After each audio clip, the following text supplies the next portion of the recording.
उहाँसँग अरब अरब रुपियाँ छ। अहिले उहाँले दुबईमा राखेको 41 अरब रुपियाँ नेपालका कसरी भित्र्याउने भन्ने ठुलो टेन्सन छ। उहाँले जिम्मा दिनु भएको छ वामदेवजीलाई। अनि प्रचण्डजी तपाईँहरूलाई त्यो 41 अरब दुबईको ब्याङ्कमा राख्ने पैसा कहाँबाट आयो? तपाईँ हिजो माओवादी पार्टीको नेता हुने बेलामा तपाईँको परिवारलाई वर्षभरि खाना पुग्दैन थियो, हेर्नु भएको छ? त्यो याद छ कि छैन? कहाँबाट आयो? अर्बौंमा करोड लाख र करोड पुरै छोड्नु अरबका लुट भइरहेछन्। बुढी गण्डकी मलाई थाहा छ, मेरो पालन सुरु गरेको बुढी गण्डकी एउटा कमिसन खोर 9 अर्ब रुपियाँ केपी ओली, शेरबहादुर देउवा, प्रचण्ड, मलाई थाहा छ यो कुरो। प्रमाणित गर भने त्यो पनि गर्न सक्छु मैले। उहाँहरूले बाँडेर खानु भएको छ र बुढी पनि अल्पत्र गरेर बसेको छ। होइन त्यो सम्बन्धीलाई दिने हो नि त प्रमाण। अहिले सडकमा पोख्दै प्रमाण।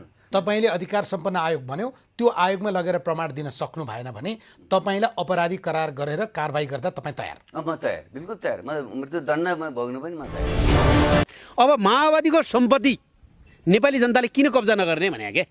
नेपाली जनताले कब्जा गर्नको लागि अब त्यो सङ्कल्प गर्नुपर्छ। अब माओवादीले चाहिँ कहाँ उद्योग चलाएर कमाएको सम्पत्ति हो यो कुनै चाहिँ तपाईँको चाहिँ कल कारखाना चलाएर चाहिँ व्यापार गरेर कमाएको सम्पत्ति हो। यिनले कहाँ गए? यिनको छानबिन गर्नु पर्दैन? नेपालमा कहाँ छ अख्तियार भने? यो अख्तियार त दलालहरूको अख्तियार होइन। यो अख्तियार यद्यपि साँच्चै अख्तियार हो भने सम्पत्ति सुदृढीकरण गर्छ र सम्पत्ति छानबिन गर्छ भने त आज माओवादी मेरो पनि सम्पत्ति छानबिन गर्न आउनु पऱ्यो नि त। मेरो सम्पत्ति छानबिन गर्न आउनु पऱ्यो। म यो मिडिया मार्फत भन्छु, मैले मेरो सम्पत्ति छानबिन गरोस्।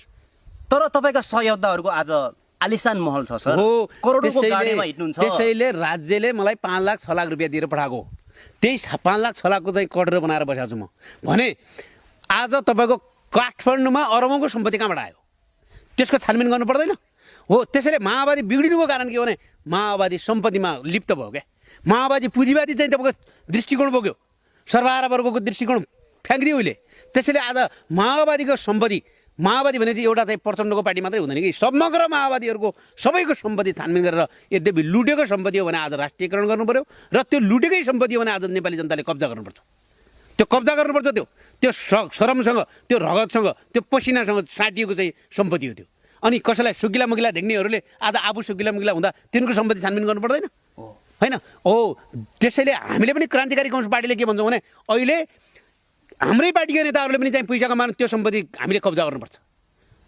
हेर्नुहोस् है, यदि गलत बाटोमा छ भने भोलि मैले घर गरेर किनेको छु भने मेरो सम्पत्ति पनि जनताले कब्जा गर्नुपर्छ।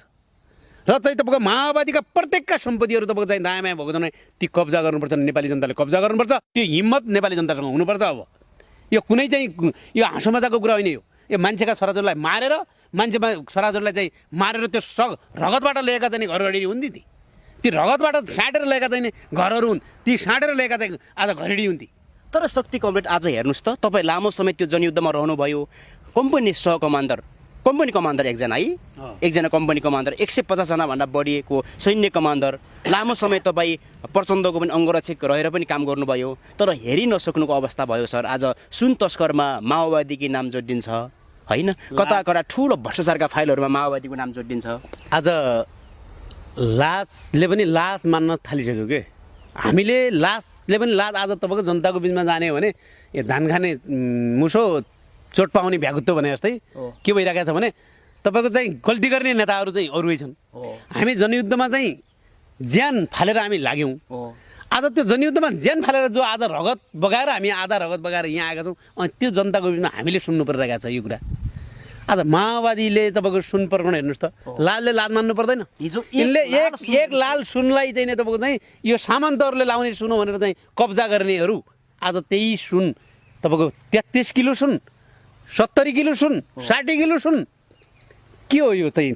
यो पनि कोही तरिका हो भने? तपाईँ स्वयं पनि कालीकोटको मरवल पाएको तपाईँ हाम्रै दिदीबहिनीहरूले 1-2 लाल सुन पनि पार्टीकरण गरेर भूमिगत भएको होइन?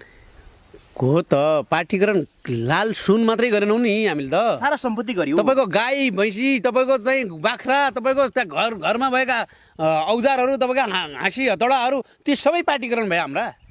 हामी पार्टीकरण गर्न तयार भयौँ हामी। तर त्यो वर्ग आज जागो त्यही छ। आज त्यो पार्टीकरण गर्नेहरू त त्यो सडकमा छन्। आज तपाईँको पार्टीकरण गर्नुपर्छ भनेर पार्टीको नीतिलाई मान्नुपर्छ भन्नेहरू सबै सडकमा छन्।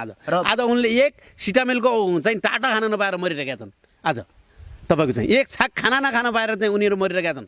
आज चाहिँ जो त्यो अभियान लिएर त्यो नारा लिएर अगाडि बढाएर चाहिँ उनका घरमा अहिले सुनको खाना खाम भने पनि तपाईँको चाहिँ भोगारीमा सुन बेला पर्छ अहिले उनको घरमा तपाईँको चाहिँ उनका घरमा सुन्ने बेड पनि आज सुनका छन् तिनका लाउने घडी पनि आज सुनका छन् अनि किलो किलो सुनहरू के गर्छन् ती ल हेर्नु त तिनका भात खाने थाल पनि सुनका बनाउने भयो अब भनेपछि यो यो यो चिज कहाँ गयो भन्ने कुराहरू त नेपाली जनताले बुझेर आज माओवादीलाई चाहिँ त्यो 32 सिटमा ढाड्या हुन् कि ल माओवादी साँच्चै बिग्रियो है सर साँच्चै नै बिग्रियो नि विडम्बना होइन माओवादी बिग्रिएको छ र बिग्रिन हदभन्दा तल गएर बिग्रियो क्या यो नेपाली जनताको लागि दुःखद कुरा हो र अब नेपाली जनताको चाहना के हो भन्नुहुन्छ भने माओवादी बिग्रेको माओवादी रूपान्तरण हुनुपर्छ त्यो भएको सम्पत्ति माओवादीले पूर्ण रूपमा चाहिँ तपाईँको चाहिँ राष्ट्रियकरण गरे की बात करूं देश के अंदर या देश के बाहर बिना ढेउआ के free visa free ticket free के मतलब बिना ढेउआ के